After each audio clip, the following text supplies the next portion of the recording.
Don't Toy With Me, Miss Nagatoro is unironically a wholesome story. Yeah, I would never have believed it if I was just basing that off reading the premise for the manga. When I started reading it, I was settling in for a glorious round of hate reading.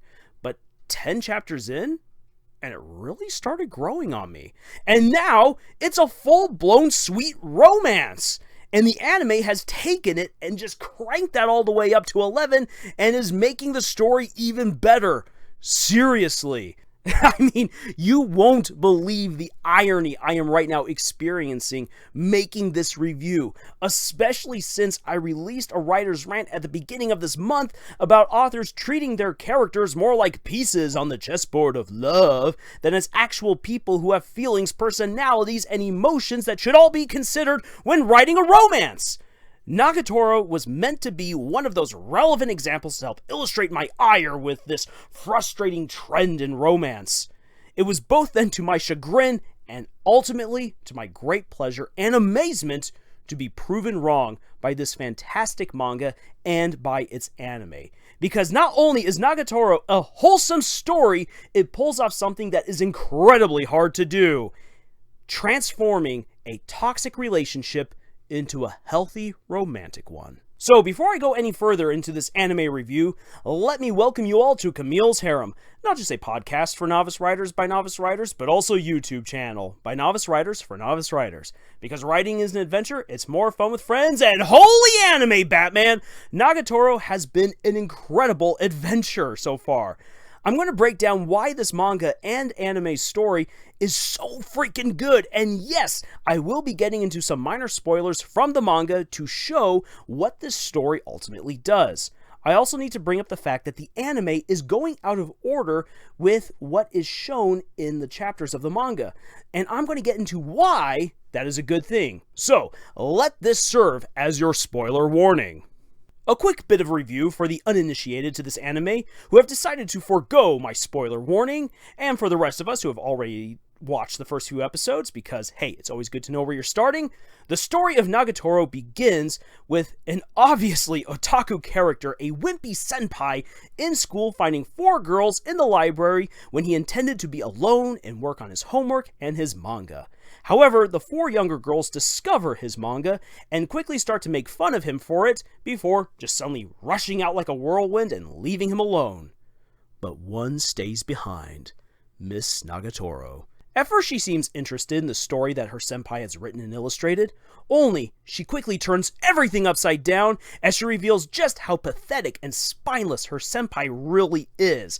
She verbally assaults him, teasing him for his obvious lack of experience with girls and how he's trying to escape into a fantasy of his own creations to make up for his obvious deficiencies. Senpai tries to hide away and cower like he's always done with all of his previous bullies and tormentors, but Nagatoro doesn't relent, and for the first time ever, he finds himself crying while he's being teased. And then she gives him a handkerchief and tells him to keep it, and whoosh, she's gone. The next day, our hapless senpai tries to give it back, which only leads to yet more teasing, and now senpai's fate is sealed. Nagatoro is going to be a daily occurrence for him. Honestly, there's really nothing romantic or redeeming about their friendship and how it starts. Nagatoro teases him mercilessly and puts senpai into very compromising and embarrassing situations, and her friends get in on the action as well, going even further to torment him in ways that should make you feel uncomfortable, like going and grabbing a girl's breast only to find out that there are bean buns in there. Honestly, yeah, not okay. And yet, it all ends up becoming a sweet romance. How the heck did this story pull it off? Well, it all comes down to slowly learning more about Nagatoro. We learn that she isn't interested in people who aren't passionate. The reason for that becomes much clearer later on in the manga, but you already get a glimpse of it when senpai compliments her for her judo skills. Though senpai is a wimp, he clearly loves what he does and is genuine about that. He is genuine about his art and his creativity. And Nagatoro finds that alluring and endearing, hence why she develops feelings for him and invades her senpai's life with her antics. The next thing that is done to shift this obviously toxic relationship to one that is romantic is that we see how both characters know their boundaries and then stick to them. Which is saying something because Nagatoro takes things pretty far. Because even amidst all of the teasing, there is this budding friendship and some kindness. Nagatoro takes Senpai to her place during a storm in order to get him out of the weather, and they then have fun playing video games. Senpai protects Nagatoro from 2 creeps trying to see her bra, and even saves her from heat stroke. And that is so far as we are right now in the anime as of the recording of this video. But the manga goes into more detail, with a funny self-aware scene with them talking about how this manga that they're both reading likes to put these people into really bizarre situations, going to great uncomfortable lengths to put together this strange romance, and both Nagatoro and Senpai are like, yeah, we would never stoop to a level so low. It's oddly a very self-aware moment within the manga, and also quite refreshing because it reaffirms that at the end of the day, everything that you see with Nagatoro and Senpai is teasing. Originally, it was not healthy in any kind of way, but as the manga shows over time, it becomes something more familiar, something more friendly, something more healthy, as they come to realize one another's boundaries, their strengths, their weaknesses, and they come to respect them. And so as a result of this, the audience gets to see the story and the relationship transform into something that is way more flirtatious and honestly cute. It's in how the 2 characters learn about each other and help each other out where the transformation from toxic to healthy happens. Now, as for the anime, the show is doing a far better job than I expected. The anime is jumping around the different chapters, and we are already further into the story than you might think. The anime left out a lot of the more questionable stuff from the manga, and gave us the video game scene rather early on, showing us that this odd pairing actually works, in that there is something sweet and redeemable to their dynamic. The anime is purposefully focusing on the chapters that strike at the heart of the romantic plot, using bits then of the slice of life format to give us more depth and detail to the couple's shenanigans. Coming up real soon is the festival, and I don't doubt now that we're also going to get the mini arcs where Senpai has to bring down a stalker, which is absolutely laughable, and also the false date that ensues, which enrages Nagatoro and brings out her ultra instincts. And we should also then get the arc where they both have to work together to save the art club before the season is through.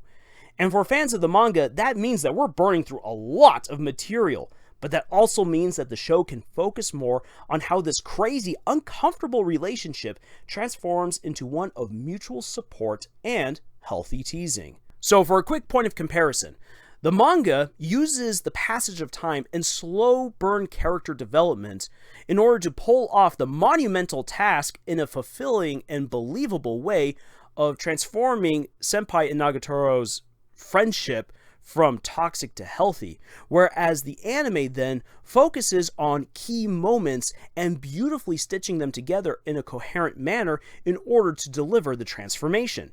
Seriously, this show is way better than it has any right to be, and I am loving it. Also, I want to say that I really appreciate what Nagatoro ultimately does. Too many stories out there portray toxic relationships as okay and make excuses for why they work. Nagatoro makes no such excuses. I'm going to be very clear on that. It makes no such excuses. It fully admits that Nagatoro and Senpai have, at the beginning, something that is just honestly uncomfortable and bad. But through their various adventures, Nagatoro becomes more understanding, Senpai grows a backbone and learns to embrace his feelings, and together they learn to communicate openly. This is honestly fantastic storytelling, and I am here for it. So, whereas Gigic might say about this show, Gone from protect that smile to dear Lord above, please protect me from that smile. I'm over here saying, please, dear Lord above, give me more of these smiles, and I'll present you with more smiles and monies. So, if you haven't already checked out Don't Toy With Me, Nagatoro, it has my sincere recommendation. Try it out and have a blast. And while we're waiting for the next episode or for the next manga chapter to drop, please check out our other videos or our podcast, Camille's Harem, found on Podbean, iTunes, Google Play, Spotify, the works. We also have our own Discord server and subreddit where you can interact with us and be part of our writing community. And please, let me know what you think about Nagatoro down in the comments below. And until the next video, y'all, tschüss.